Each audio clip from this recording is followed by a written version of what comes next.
2월 한 달 오늘부터 시작되어졌습니다. 이 한 달 동안 우리는 그리스도인과 인간 관계에 대해서 주제를 가지고 좀 살펴보려고 합니다. 여러분들의 인간 관계, 주변 관계는 안녕하십니까? 보통 우리가 겪는 인생의 고통, 많은 고통들이 있는데 거기에 90% 가까운 것이 바로 이 관계에서 오는 아픔이라고 이야기를 하거든요. 물론 질병도 있고 물질의 아픔도 있고 하지만 그러나 정말 우리를 괴롭게 만드는 것이 바로 이 인간관계라는 거예요. 이것만 잘 풀어내도 우리의 일상의 삶이 여러분들 한결 행복해질 수 있다는 이야기거든요. 맺혀 있는 것들 풀어내는 것, 그것이 그리스도인들이 아니겠습니까? 쇼펜하우어라고 하는 철학자가 그런 우리의 인생을 빗대어서 한 표현이 있습니다. 추운 날의 고슴도치 같다라는 거예요. 영하로 떨어지는 날씨 가운데 추워서 서로 따뜻한 온기를 나누고자 다가가면 다가갈수록 서로의 가시에 찔려버리는 거죠. 그죠? 아프잖아요. 다가가면 아파요. 그죠? 그래서 그 아픔을 물리치기 위해서 또 멀어져 버리면 또다시 추워지는 거예요.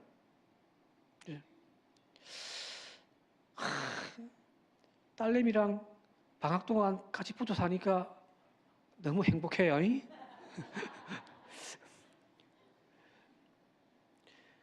근데 또 집 나가면 또 보고 싶잖아요. 그죠? 그게 인간의 관계라는 거예요.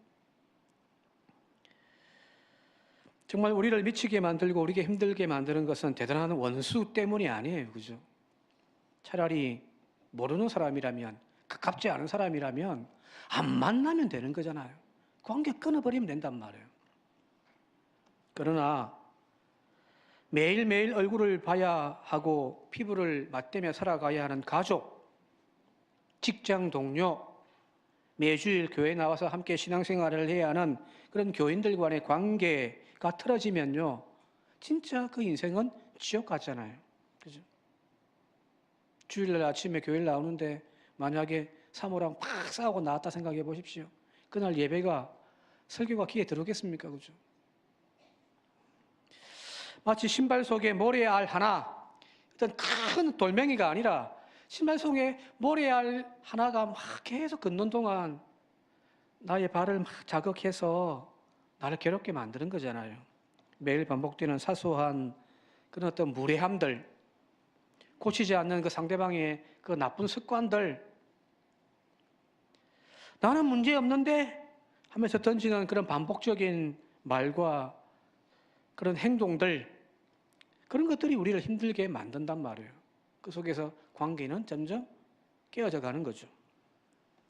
자, 그래도 우리는 적어도 예수 믿는 사람이니까, 그죠? 그래도 우리는 그리스도인이니까 내가 참아야지 하잖아요. 교회 나와서 막 어떤 누군가가 막 했는데 막 마음에 상처받았다고 목사가 성질내면 되겠습니까? 그죠? 그래서 내가 목사니까 참는 거죠. 자, 그런데 문제는 그런 것이 3번, 4번 계속해서 반복되어지면 도대체 내가 언제까지 참아야 되는 거죠? 예? 언제까지 참아야 되는 거예요? 많은 분들이 그런 고민들을 하고 계실 거예요. 오늘 딱 베드로가 그런 심정이었거든요. 주님에게 몇 번이나 용서하며 살아야 됩니까? 라고 묻는단 말이에요. 도대체 언제까지 참아야 되죠? 자, 이 베드로의 질문은 단순한 질문이 아닙니다. 주님, 저 참을 만큼 좀 참은 것 같은데 라고 하는 어떤 하소연도 아닐까 싶기도 한다 말이에요. 늘 반복되는 그의 잘못되어진 행동 때문에 우리는 언제까지 용서하며 인내하며 참아야 됩니까? 이제는 용서한다고 말하는 것도 지겹고 심지어는 꼴도 보기 싫은 경우도 있잖아요. 그죠? 예. 그게 가정일 수도 있고요. 직장일 수도 있고요. 또 교회 나오는 교인과의 관계일 수도 있단 말이에요. 베드로도 몇 번이나 용서하여야 하리까라고 물으면서 그 뒤에 이어서 하는 말이 7번까지 할까요? 라고 묻습니다. 당시에 유대 랍비들이 가르친 그 가르침에 따르면은 전통적으로 3번까지는 용서해 주라는 거예요. 그때 당시에 기준이 그랬어요. 우리도 3-4번이잖아요. 그죠? 그죠? 한 번, 2번 참았는데 3번째 넘어가면 확 소리 지르잖아요. 아마 구약의 아모스 1장 3절에 보면은 다메섹의 서너 가지 죄로 말미암아 내가 그 벌을 돌이키지 아니하리니라고 하는 표현이 나오거든요. 이걸 갖고 이제 랍비들이 하나님도 서너 가지 죄 3-4번 그 넘어서서는 내가 이제 용서하지 않겠다라는 표현이 나오니까 3번까지는 용서해 주라고 랍비들은 일반적으로 가르쳤어요. 자, 그런데 여기 지금 베드로가 보게 되어지니까 7번을 제안하고 있잖아요. 7번까지 할까요? 그 말은 무슨 말이에요? 일반적으로 사회에서 통용되는 3이라고 하는 기준에 곱빼기에 또 플러스 1이잖아요. 그죠? 남들은 3번까지 용서한다고 하는데 그래도 우리는 하나님의 자녀들이니까 예수 믿는 사람들이니까 조금 더 인내하며 참는 마음으로 한 7번 정도 하면 될까요? 라고 하는 이야기예요. 그런데 여러분, 예수 믿는 우리가 세상 사람들의 그런 기준보다 더 나아야 하니 딱 7번 정도면 충분할까요? 남들은 3번 참는데 적어도 우리는 그래도 예수 믿으니까 7번까지는 참을게요. 그 말이 맞을까요? 이 용서에 대한 베드로의 물음에 대해서 예수님께서 이렇게 답하십니다. 같이 한번 22절을 같이 한번 읽어볼게요. 22절 시작. 예수께서 이르시되 네게 이르노니 7번뿐 아니라 7번을 70번까지라도 할지니라 하는 겁니다. 7번을 70번까지 하라는 거예요. 그러니까 그러면 몇 번일까요? 산수 잘 하시는 분들 몇 번이에요? 보통 이제 7번을 70번 하라고 하니까 7 곱하기 70 77이 49니까 490번이라고 보통 이야기를 하죠. 그죠?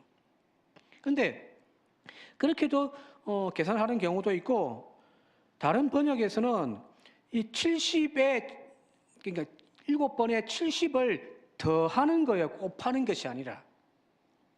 그래서 77이라고도 이야기하시는 성서학자도 있습니다.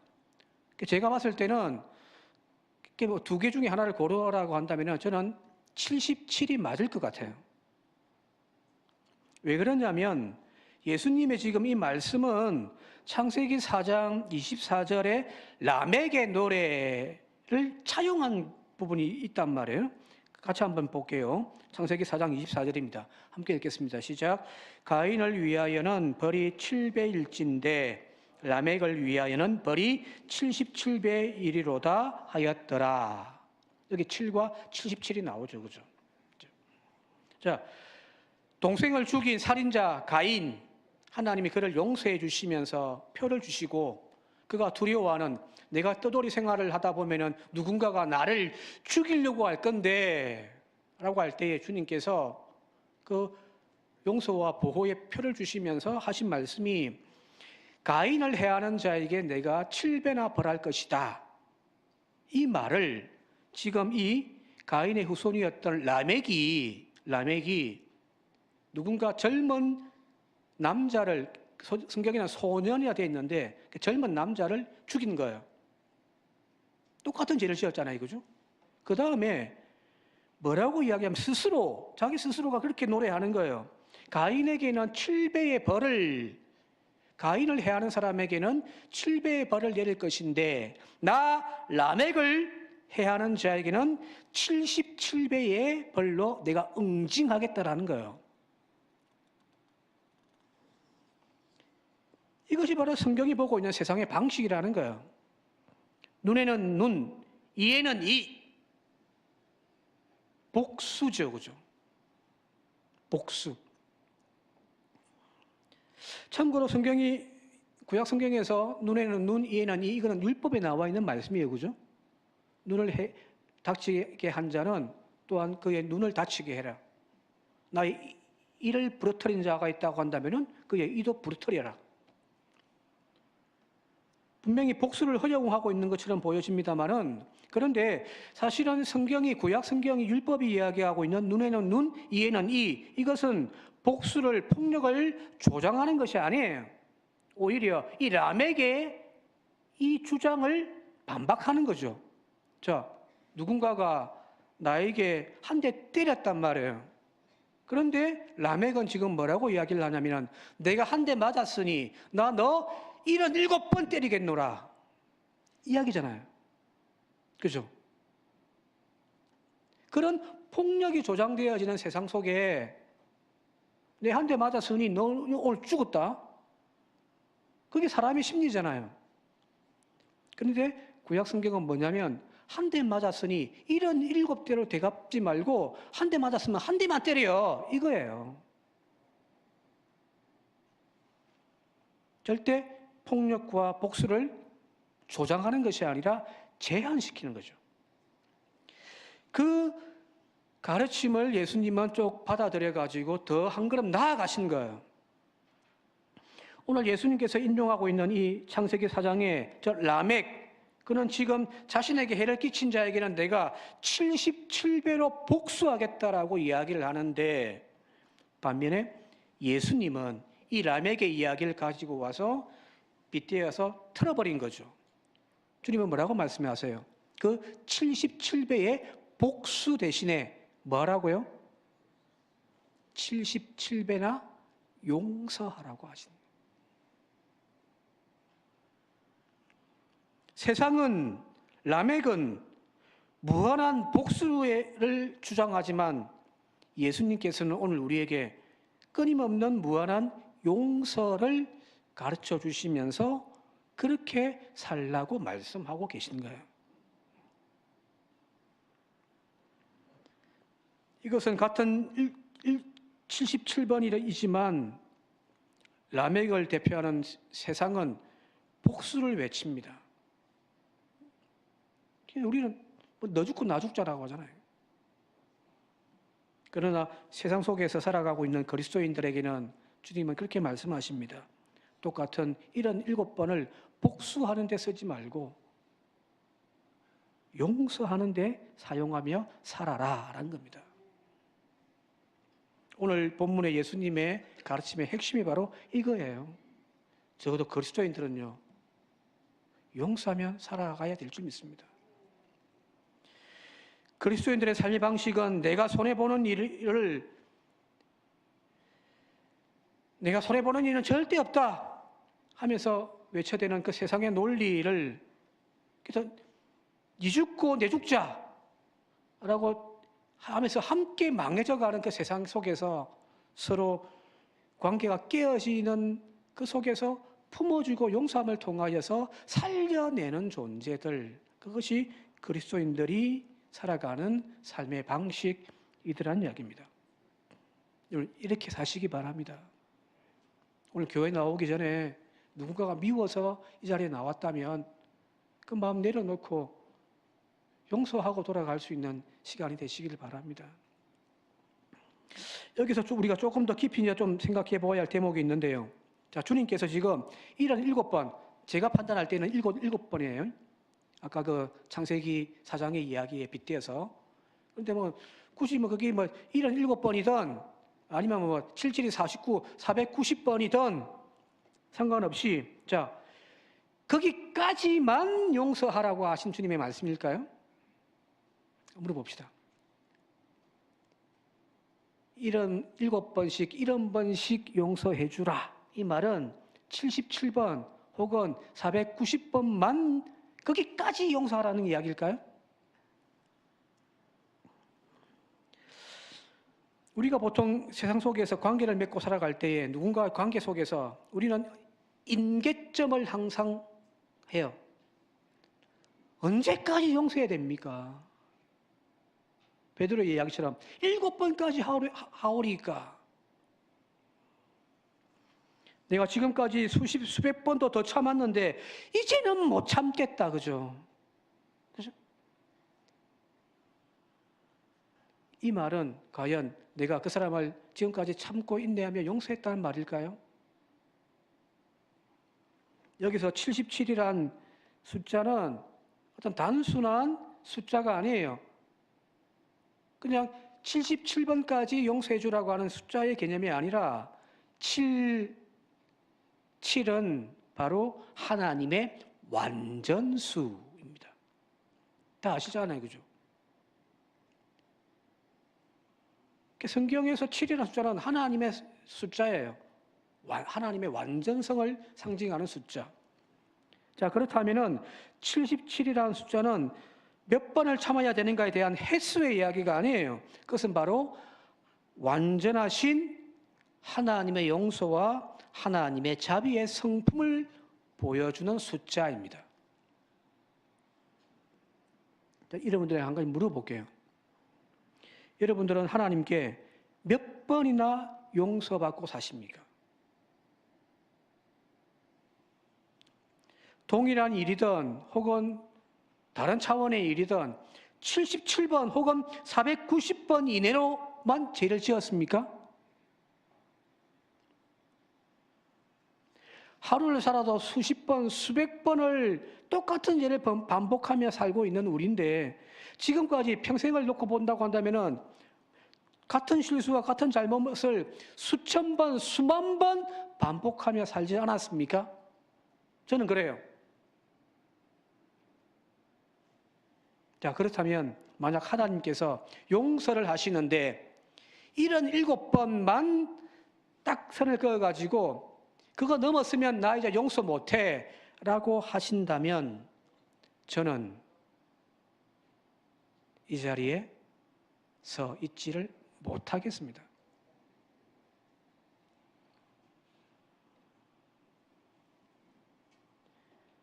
하나님의 용서가 77번이든 490번이든 그것이 임계점이라고 한다면은 오늘 우리는 더 이상 용서받을 카드를 다 써버리는, 초과해버린 거죠.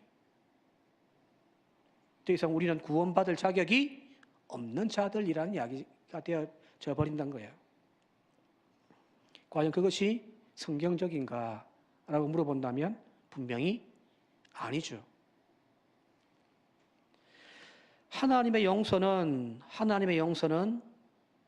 끝이 없습니다. 70번씩 7번까지 해주어라. 거기까지 해주라는 이야기가 아니잖아요.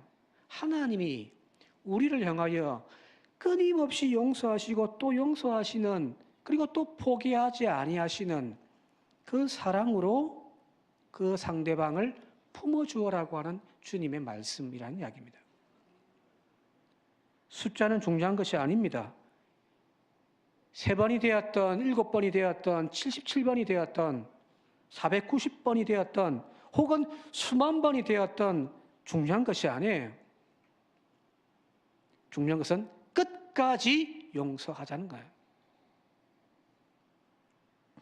여기서 용서라고 하는 본문에 나와 있는 이 헬라어가 아피에미라고 하는 단어예요. 아피에미. 근데 이 아피에미라는 단어가 그 뜻이 뭐냐면 보내다, 놓아주다, 빚을 탕감하다, 그런 어떤 법적이고 경제적인, 상업적인 그런 단어예요. 쉽게 이야기하면은 빚 문서 들고 가가지고 빚 갚아 했는데 그 집이 정말 어려우니까 그냥 빚을 탕감해 주어버리는 거예요. 예? 그게 용서예요. 내 밑에 노예가 하나 있었는데 그를 사랑해서 그 노예 문서를 찢어버리고 너 이제부터 자유인이야 선언해주는 것, 내보내주는 것, 그것이 바로 이 RPM이에요. 그게 용서예요. 자, 이 단어에서 알 수 있듯이 용서는 상대의 죄를 그냥 없다고 그냥 치부해버리고 묵인하는 것이 아니라 그냥 한번 내 봐줄게, 이 차원이 아니라는 거예요. 이 빚문서를 불태워버리는 겁니다. 상대방이 나에게 갚아야 할 그 죄의 빚이 있는데 그것에 대하여 내가 채권자의 권리를 이제 포기하겠다. 내가 너를 놓아주겠다. 탕감하겠다. 그 의지의 결단이 바로 용서입니다. 자, 그런데 물어봅시다. 조금 전에 제가 이 사람의 죄를 탕감해 주었어요. 그런데 또 와가지고 빈문서 들면서 너 빚 갚아라고 이야기를 한다면은 탕감해 준 거예요, 안 해준 거예요? 안 해준 거잖아요, 그죠? 이거는 용서가 아니라는 거예요. 탕감해 주었기 때문에 이제 그 죄는 없어져 버린 거예요. 그게 용서라는 거예요. 가끔 아내들과 막 다툰 남편들이 하소연하는 공통적인 이야기가 있습니다. 자신의 잘못으로 인해서 아내가 화가 났는데 그 아내의 화를 달래주기 위해서 미안하다고 막 손발이 막 닳도록 막 사과를 해요. 그러면 아내들이 뭐라고 이야기하냐면 뭐 잘못했는데? 뭘 사과하는데? 라고 물어보죠. 구체적으로 이야기해 줘야죠. 그죠? 뭐 잘못했는지. 자, 여기까지 하면 괜찮은데 이 아내들이 화가 나가지고 결혼 전 신혼여행 때 일어났던 일부터 시작해가지고 막 다 끄집어내요.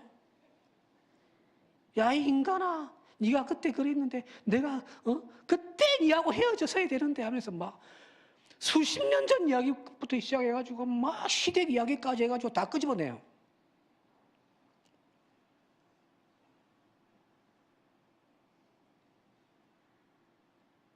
내가 지금 잘못한 거는 직장 동료들하고 그냥 술 먹다가 카드를 긁어가지고 이번 달 카드비가 많이 나온 거 이게 내가 잘못한 건데 지금 막 하다 보니까 뭐 연애할 때에 섭섭했던 이야기, 평상시에 섭섭했던 이야기들 모르는 이야기도 아니고 싸울 때마다 그런 이야기들이 막 끄집어낸단 말이에요. 그죠? 그것 때문에 남자들이 더 화가 나고 미칠 지경입니다.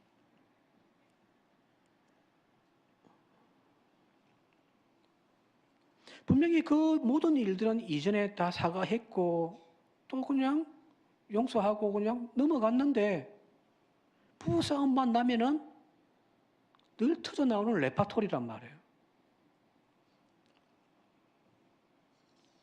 분명히 남자가 잘못했죠. 잘했다는 이야기가 아니에요. 근데 남자들도 억울하단 말이에요. 자, 이 말은 여성들을 비하하기 위한 이야기가 아닙니다. 사실 우리 모두가 이런 관계성 속에서 서로 상처받고 상처를 기억하면서 그 마음속의 장부에다가 꼼꼼하게 그 상대방의 잘못에 대하여서 기록하고 있더라는 거예요. 그죠? 그런데 용서란 그 기록한 장부를 찢어버리고 불태워 버리는 겁니다. 화날 때마다, 기분 나쁠 때마다 장부 꺼내어서 빚이 얼만데 라고 이야기하는 것, 그건 용서가 아니라는 이야기입니다. 우리는 지금까지 용서를 하지 못하고 살아왔다는 이야기겠죠. 그래서 신학자 볼프라고 하는 신학자가 있는데 그가 배제와 포용이라고 하는 책에서 이 용서를 뭐라고 표현했냐면 기억의 치료라고 이야기를 했습니다. 기억의 치료. 진정한 용서는 저 상대방의 잘못을 내 머릿속에 지워버리고 혹은 그걸 잠시 그냥 저 서랍 속에 꼼지라 넣어놓는 것이 아니라는 거예요. 잊어버리는 것, 그것이 용서가 아니에요. 언젠가는 또 끄집어내니까. 그죠? 여러분, 중요한 이야기 하는데 잘 들으십시오. 이 부분은 이제 딱 끝나가니까. 진짜 용서하고 싶죠? 미워 죽게 사람이 있는데 그 상대방을 여러분들 진짜 용서하고 싶다면 그 사람의 잘못을 그냥 지워버리는 것. 용서해준다. 지워줄게. 이게 용서가 아니에요. 진짜 용서는 뭐냐면 상대방의 잘못으로 인해서 상처받고 고통스러웠던 내 마음을 어루만져 주는 겁니다. 용서는 상대에게 하는 것이 아니에요. 나에게 하는 거예요. 왜 아내들이 상처받고 열받으면 수십 년 전의 이야기 끄집어내고 또 끄집어낼까요? 왜 그럴까요? 그 아픔이 치유되지 않아서 그렇습니다.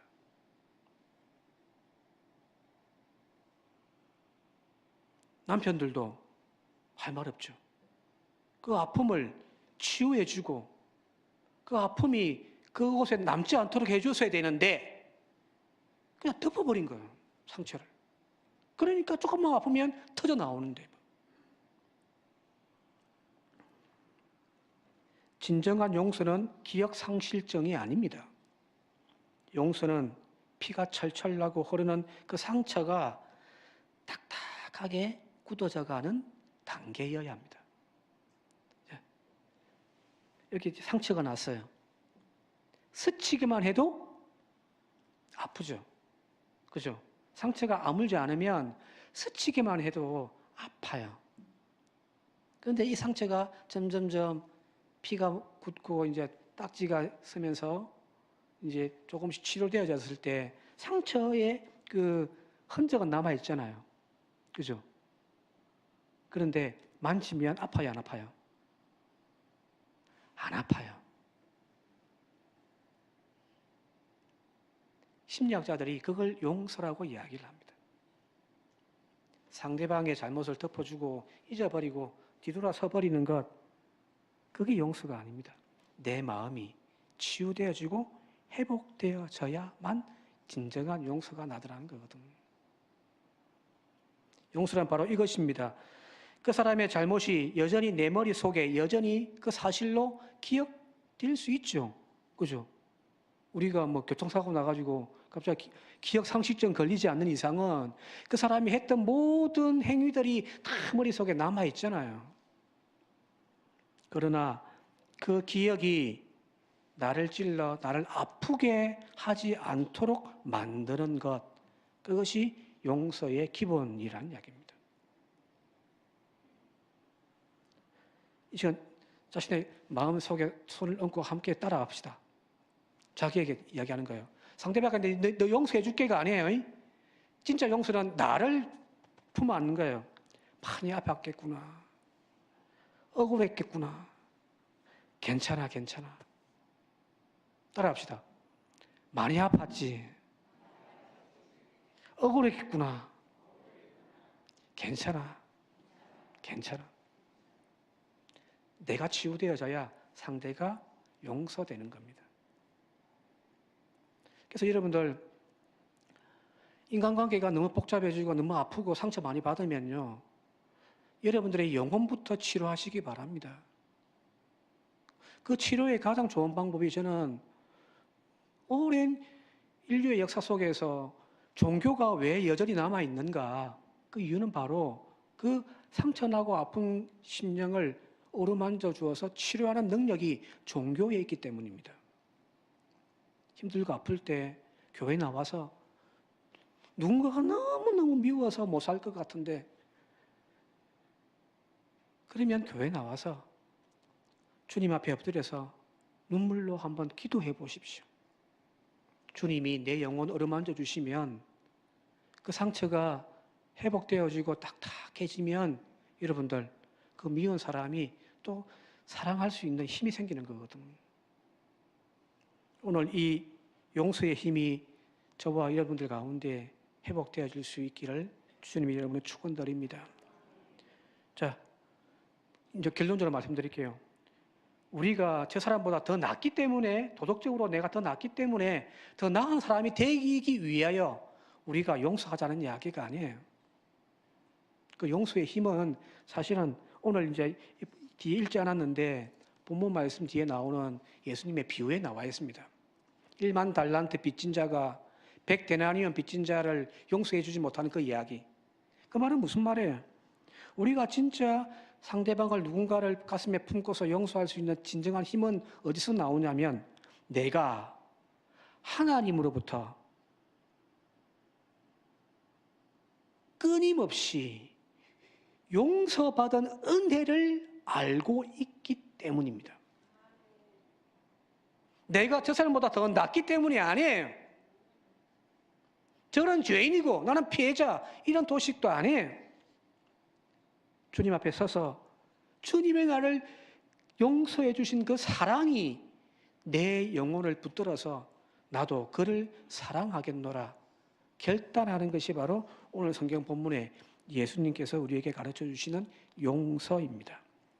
주님이 무한한 사랑으로 끊임없는 용서로 우리를 여전히 붙들고 계시다면 나도 그렇게 미운 그 누군가를 포기하지 아니하고 눈물로 기도하며 그를 용서해 주겠노라, 그 은혜를 흘려보내는 그런 저와 여러분들 되시기를 주님의 이름으로 축원드립니다.